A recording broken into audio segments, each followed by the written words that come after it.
a WikiVidi Documentaries production. Don't forget to like and subscribe. Enjoy. Pacific Rim film.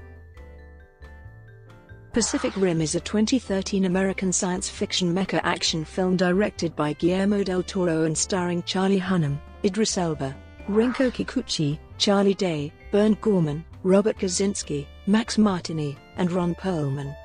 The screenplay was written by Travis Beacham and Del Toro, from a story by Beacham. The film is set in the future, when Earth is at war with the Kaiju, colossal sea monsters which have emerged from an interdimensional portal on the bottom of the Pacific Ocean. To combat the monsters, humanity unites to create the Jaegers, gigantic humanoid mechas, each controlled by at least 2 pilots, whose minds are joined by a mental link. Focusing on the war's later days, the story follows Raleigh Becket, a washed-up Jaeger pilot called out of retirement and teamed with rookie pilot Mako Mori as part of a last-ditch effort to defeat the Kaiju. Principal photography began on November 14, 2011, in Toronto, and lasted through April 2012. The film was produced by Legendary Pictures and distributed by Warner Bros. It was released on July 12, 2013, in 3D and IMAX 3D, receiving generally positive reviews. The visual effects, action sequences, and nostalgic style were highly praised. While it underperformed at the box office in the United States, it was highly successful in other markets. It earned a worldwide total of more than $411 million, $114 million in China alone, its largest market, becoming Del Toro's most commercially successful film to date. The film is considered as an homage to the Kaiju, mecha, and anime genres, and has gained a cult following. A sequel titled Pacific Rim Uprising, directed by Stephen S.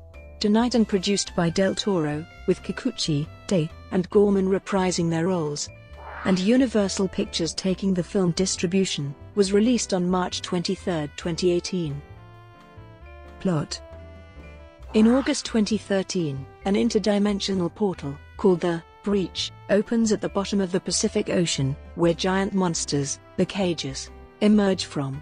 Due to attacking Jaegers all over the world, humanity builds their massive robotic machines, Jaegers, to combat the Kaiju threat. Each Jaeger is piloted by 2 or more people, who are connected by a neural handshake called drift, to share the mental stress of piloting the machine. In 2020, the Becket brothers, Raleigh and Yancey, pilots of Gypsy Danger, are launched and defend Anchorage from Knifehead, a Category 3 Kaiju. Knifehead kills Yancey, and Raleigh barely manages to pilot the Jaeger on his own and kill the Kaiju. Traumatized by Yancey's death, Raleigh quits the Jaeger program. 5 years later, Marshal Stacker Pentecost moves all 4 remaining Jaegers to the last Shatterdome in Hong Kong and plans to end the Kaiju war by destroying the breach using a nuclear weapon. As Striker Eureka, piloted by Herc Hansen and his son Chuck, kills Mutivore, a Category 4 Kaiju. In Sydney, Pentecost and Raleigh arrive at Hong Kong and meet Mako Mori, director of the Jaeger restoration program.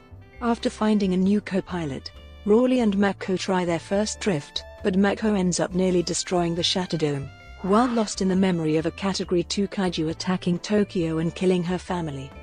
It is revealed that after this incident, Mako was saved and raised by Pentecost. Pentecost consults Kaiju experts Newton Geisler and Herman Gottlieb, tasking Newton with finding a black market dealer and seller of body parts of dead Kaiju, Hannibal Chow. Newton finds a fresh Kaiju brain and drifts with it, establishing a 2-way link, which enabled the Kaiju hive mind to gain access to his knowledge just as he did theirs. Later, 2 Category 4 Jaegers, Leatherback and Otachi, emerge and rampages through Hong Kong going after Newton. Meanwhile, after Otachi destroys Crimson Typhoon and Leatherback destroys Cherno Alpha, Striker Eureka loses all power by Leatherback's EMP blast. Gypsy Danger is finally sent and kills both Jaegers. Newton and Chow find out that Otachi is pregnant, and the infant Kaiju dies shortly after eating up Chow. Newton and Herman drift with the infant's brain, discovering that the Jaegers are scouts sent by beings from another dimension, and the breach will only open in the presence of a Jaeger's DNA. As Herc was injured during the previous fight, Pentecost gives a rallying speech and then pilots Striker Eureka with Chuck. Along with Gypsy Danger, they approach the breach and are warned by Newton and Herman of the invaders' plan. 3 cages, 2 Category 4 called Skana, and Raiju and a first Category V named Slatin, emerged from the breach to defend it. After being wounded and killing Raiju, Pentecost and Chuck sacrifice themselves to detonate the bomb, which kills Skana and wounds Slatin. Raleigh and Mako kill Slatin and drag it to the breach, where Mako is ejected and Raleigh successfully overloads the reactor, destroying and closing the breach. As Raleigh and Mako's escape pod surface in the Pacific Ocean, Marshal Herc orders the war clock to be stopped, indicating mankind's victory, and Raleigh and Mako embrace. In a mid-credits scene, Shao is shown cutting his way out of the Kaiju infant, looking for his lost shoe. Cast: a washed-up former pilot called out of retirement by the Pan-Pacific Defense Corps. On casting Hunnam, Del Toro stated, "I saw him, and I thought he had an earnest, really honest nature. And he was the kind of guy that I can relate to. As a male audience member I go, I like that guy. I would like to have a few beers with that guy, he has an earthy quality." Describing the character, Hunnam stated, "When you meet me, in the beginning of the story, I've suffered a giant loss. Not only has it killed my sense of self-worth, but also my will to fight and keep on going. And then, Rinko and Idris, and a couple other people, bring me out of retirement to try to help with this grand push. I think that journey is a very relatable one. Everybody, at some point in their life, has fallen down and not felt like getting back up. But you have to, no matter how difficult it is." Hunnam was also considered for the role of Prince Nuada in Del Toro's previous film, Hellboy 2, The Golden Army. Paul Michael Wyers plays Raleigh as a child, Raleigh's commanding officer in Pan-Pacific Defense Corps and former Jaeger pilot. On selecting Elba, Del Toro stated, "This is a movie where I have had to deal with more dialogue than ever. And the way I cast the movie was, who do I want to hear say these things? Who do I want Charlie Hunnam to go against? Who can really tell Charlie Hunnam sit down and listen?" In another interview, the director said, "I wanted to have Idris not be the blonde, square-jawed, Anglo, super hip Marine that knows everything. I wanted somebody that could bring a lot of authority, but that you could feel the weight of the world on his shoulders. When I watched Luther, that's the essence of the character. Luther is carrying literally the evils of the world on his shoulders. He's doing penance for all humanity." Idris is one of those actors that is capable of embodying humanity, in almost like a Rodin sculpture type, larger than life, almost like a Russian realism statue, you know, big hands, all the turmoil of humanity in his eyes. I wanted somebody that you could have doubts internally, and very few guys can do that. To prepare for the role, Elba watched footage of politicians David Cameron and Barack Obama, as well as Russell Crowe in Gladiator and Mel Gibson in Braveheart. Del Toro initially offered the role to Tom Cruise, who declined, because of scheduling conflicts. Raleigh's co-pilot who lost her family in a kaiju attack and was adopted by Pentecost. Though Mori possesses a strength and fury that should serve well against the kaiju, Pentecost is reluctant to use her, partly because of a fatherly bond and partly because he knows she is still fighting the terror of her childhood. Del Toro stated, "I was very careful how I built the movie. One of the other things I decided was that I wanted a female lead who has the equal force as the male leads. She's not going to be a sex kitten.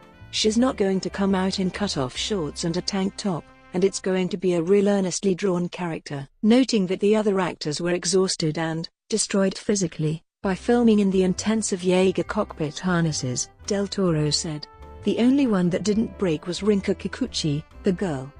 She never complained. I asked Rinko her secret and she said, I think of gummy bears and flowers. I try to do that in my life now." Mana Ashida plays Mako as a child, a scientist studying the kaiju. Day stated, "Certainly myself and Gorman provide a little bit of much-needed levity. It's a break from the monsters and the guys fighting. But then the character gets thrust into the story in a way that his life is seriously at risk and it becomes a little more action-oriented and a little more horror movie-esque. So, he kinda bounces back between being humorous and also being real. The rest of these guys, they look really good in their suits and they've got abs, they can kick and fight and punch. Newt is sort of the everyman and he's flawed. And he's arrogant." Del Toro gave Geisler the mentality of a celebrity chef, with tattoos and a big personality. According to the director, Day was cast based on his performance in an episode of It's Always Sunny in Philadelphia. He comes out with a stick, and he has a monologue about what it is to hunt the rats in the basement. It was very funny, but he was coming from character. He was not doing big stuff, he was, like, really mourning and lamenting his job, you know, how inhuman it is. And I thought, this guy is great at shading and comedy. There are moments in the movie where he delivers them both. Trek Buccino portrays Newt as a child, a scientist studying the kaiju alongside Geisler. According to Del Toro, Gottlieb is a tweed-wearing, English, phlegmatic introvert that never leaves the lab. The modest Gottlieb resents Geisler's arrogance and radical behavior. The duo echo the film's theme of incompatible people functioning together when the time comes. Drew Adkins portrays Gottlieb as a child, a black marketeer who makes a living dealing kaiju organs. Perlman stated, "I actually think this character was designed to be played by another ethnicity other than myself." And somewhere along the way, Del Toro had the notion, wouldn't it be interesting to turn this guy into more of an invention? So, in other words, somebody takes on a persona that completely sounds like he's someone else, and acts like he's someone else, but he's really, you know, as you see me. That added a dimension to the larger-than-life aspect of the character. I'm playing somebody very close to my own origins, but a completely made-up persona, which makes him even more full of shit. And I think that's the charm of the guy, that he's kind of elusive, hard to pin down. Pacific Rim marks Perlman's fifth appearance in a Del Toro film. The director stated, "I think the moment you have a guy that is called Hannibal Chow and Ron shows up, and he's from Brooklyn and he's been selling black market organs. You know the whole story. That's all I need to know. If it's any other actor, Terry's a lot more explaining to do. But when Ron comes in with that look, you can make your own story and it'll be as compelling as anything I can invent. You do a little weightlifting with the audience." The bird tattoos on Chow's fingers indicate his past as a gangster. In the film, Chow states he took the name from his favorite historical figure, and his second favorite Sichuan restaurant in Brooklyn. Del Toro drew inspiration from Burt Lancaster's performance in El Gigante when writing the character, Chuck's father and co-pilot. Kazinsky stated Martini hated the fact that he was cast as Chuck's father, being only 13 years Kazinsky's senior. However, Kazinsky said they developed a bond while filming, because we were working so tight together. We would finish and then we would go out for dinner every night and we would go to the gym together on days off we had. The emotional scene toward the end with the father-son parting, it was very easy for me to play, because I had grown to actually genuinely love Max as a man and as a friend. Kazinsky revealed that Huck and Chuck's pet bulldog was Del Toro's idea, and said, "The dog's name was Max, ironically, and we ended up using Max for so many things." The story was that Huck and Chuck have difficulty communicating, that they communicated via the dog. And all the love that they couldn't show each other they would show the dog. The role was originally written for Ron Perlman, but Del Toro decided the scenes between Perlman's Huck and Hunnam's Raleigh might start to feel like Sons of Anarchy 2.0. An Australian Jaeger pilot considered the finest soldier left in the resistance.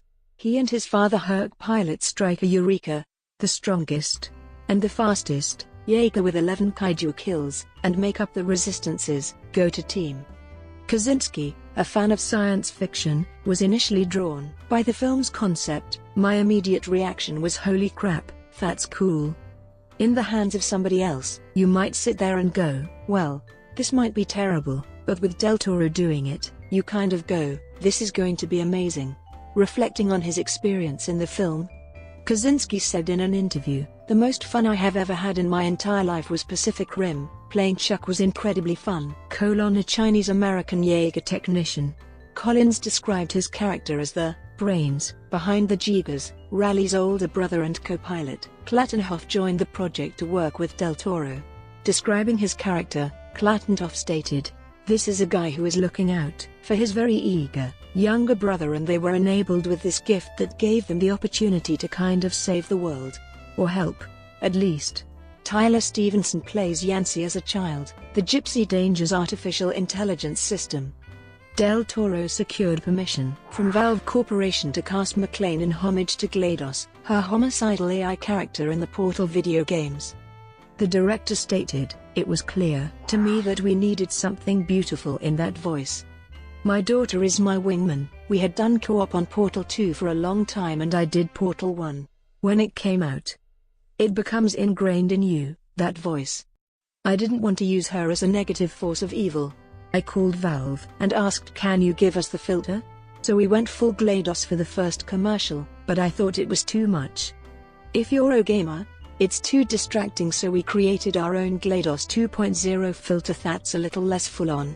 Additional Jaeger pilots include Charles Liu, Lance Liu, and Mark Liu as the Wei-Tang triplets, and Robert Maillet and Heather Dirksen as Sasha and Alexis Kadenovsky. Joe Pinguet portrays Captain Merritt, the captain of a fishing boat caught in a battle between Jaeger and Kaiju. Santiago Segura plays an aide to Hannibal Chow. Brad William Henke and Larry Joe Campbell portray members of an Alaskan construction team that Raleigh joins after retiring from the Pan-Pacific Defense Corps. Robin Thomas, Julian Barnes, and David Richmond Beck portray UN representatives from the United States, Great Britain, and Canada, respectively. Sebastian Piggott appears as a Jaeger engineer and Joshua Peace appears as an officer. Jonathan Foxon appears as a frantic civilian. David Fox plays an old man on a beach, while Jane Watson portrays Raleigh and Yancey's mother in a flashback sequence. Producer Thomas Tull makes a cameo appearance. Brought to you by WikiVidi Documentaries. Would you like to know more?